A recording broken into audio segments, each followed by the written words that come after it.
DHA city Karachi में plot लेना चाहते हैं और प्रोसेस को समझना चाहते हैं तो ये वीडियो आप ही के लिए है। प्लॉट परचेज करने के लिए मेंबरशिप का होना ज़रूरी है। मेंबरशिप से सिर्फ आप एलिजिबल होते हैं कि आप प्लॉट परचेज कर सकते हैं और सेल कर सकते हैं। ये लाइफ टाइम मेंबरशिप होती है और इसकी रिन्यूअल 3 साल के बाद होती है। इसके और कोई बेनिफिट नहीं है सिवाय सेल और परचेज के। एक मेंबरशिप से आप कई प्लॉट परचेज कर सकते हैं और सेल भी कर सकते हैं एक ही टाइम पे।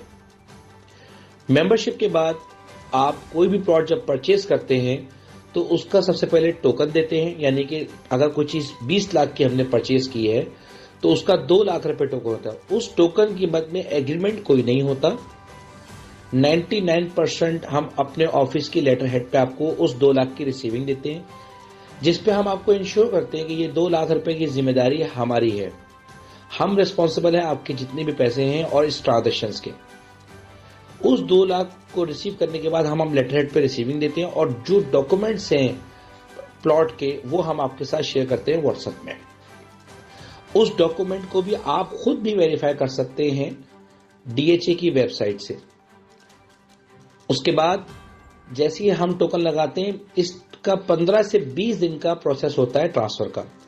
ये सारी की सारी पेमेंट, अगर हमने 20 लाख का प्लॉट लिया तो सारी की सारी पेमेंट कैश होती है, यानी कि कोई भी चीज इंस्टॉलमेंट पे नहीं होती। 20 दिन के अंदर ही सारी पेमेंट करनी होती है। 7,50,000 रुपए ऑफिशियल अमाउंट है 125 गज का, उसका पे ऑर्डर बनता है। बकाया बैलेंस अमाउंट 99% कैश ही ट्रांजेक्शन होती है।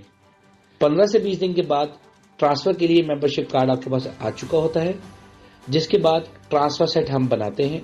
ट्रांसफर सेट का जो फॉर्मूला है या उसकी जो फॉर्मेट है वो डीएचए ने ऑलरेडी अपनी वेबसाइट पे दिया हुआ है।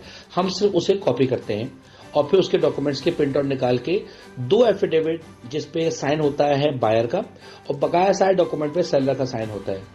At the time of transfer buyer और सेलर दोनों का होना जरूरी नहीं होता। अमूमन शहर भर में यही तरीका होता है कि बायर और सेलर दोनों साथ साथ बैठते हैं और एक साथ ट्रांसफर होता है। यहाँ ऐसा नहीं होता। सिर्फ और सिर्फ सेलर का eight the time of transfer होना जरूरी होता है। तो आपने पे ऑर्डर बनाकर हमें कॉपी व्हाट्सएप करनी होती है। वही कॉपी हम सेलर को देते हैं, वो अपने बैंक से वेरीफाई करवाते हैं और फिर जिस ट्रांसफर सेट पे आपने साइन किया होता है उस ट्रांसफर सेट को अपनी ओरिजिनल फाइल के साथ डीएचए ऑफिस में सरेंडर करते थे। उस सरेंडर कराने के बाद भी एक रसीद हमारे पास आती है जिसको आप खुद भी डीएचए से वेरीफाई कर सकते हैं कि आपका वाकई आपके नाम पे क्या वो फाइल सरेंडर हुई भी है या नहीं। यहाँ हर चीज आप एक एक स्टेप पे वेरीफाई कर सकते हैं।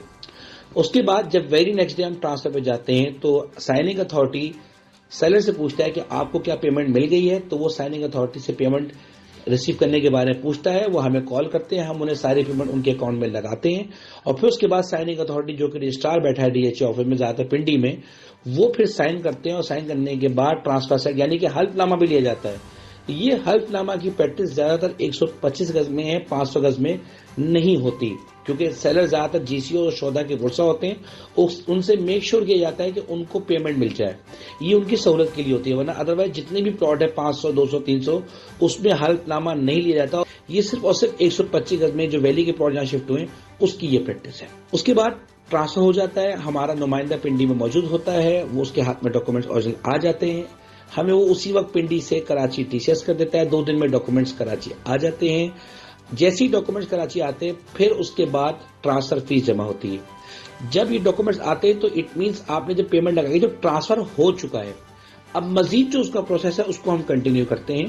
ट्रांसफर फीस जमा कराते हैं, टैक्स जमा कराते हैं और अगर सेलर के जरिए कोई ड्यूज है वो भी हम उसी वक्त जमा कराते हैं और गेन टैक्स भी जमा कराते हैं, जिसकी रसीद एक एक रसीद सेलर को भी दी जाती है और बायर को भी दी जाती है। उसके बाद एक लेटर 2 दिन की मुशक्कत के बाद प्रोविजन लेटर हमें हाथ में मिलता है, जिसको हम ट्रांसफर सेट जो भी हमें मिलता है वो हम डीएचए के अंदर जमा करवा देते हैं, सारा का सारा डॉक्यूमेंट। और उसके बिहाफ पे सिर्फ हमें एक लेटर मिलता है जो जिसे हम कहते हैं प्रोविजन लेटर। वो प्रोविजन लेटर हम पार्टी को हैंड ओवर करते हैं और यहाँ हमारा प्रोसेस हो जाता है मुकम्मल और हम अपनी कमीशन ले लेते हैं। लेकिन जो बायर है उसका एक प्रोसेस रह जाता है जिसने ट्रांसफर लेटर पिक करना होता है। अब अगर वो कराची में है तो 20 दिन के बाद ट्रांसफर लेटर पिक कर सकता है, और अगर वो कराची में नहीं भी है तो जिंदगी के किसी भी हिस्से में साल, 2 साल, 3 साल, यानी कि ऐसे भी कई लोग हैं जिन्होंने 5-5 साल बाद जाके डीएचए से डॉक्यूमेंट रिसीव किए ओरिजिनल, तो वो वहां सेफ एंड सिक्योर हैं। उन डॉक्यूमेंट्स को आप कभी भी आकर रिसीव कर सकते हैं। अगर आप रिसीव नहीं भी करते तो 2 महीने 2.5 महीने के बाद DHA की वेबसाइट पे आपके नाम के साथ आपका प्लॉट वहां पर रिफ्रेश हो चुका होता है और अपडेट हो चुका होता है। उसको आप वहां जाके 2 से 3 महीने के बाद जाके चेक भी कर सकते हैं। एक एक चीज, एक एक डॉक्यूमेंट्स को हम DHA में जाके वेरीफाई कर सकते हैं। सबसे बड़ा बेनिफिट ही DHA का है कि वहां काउंटर बना हुआ, यहाँ किसी भी चीज की कोई हैंकी पैंकी नहीं है।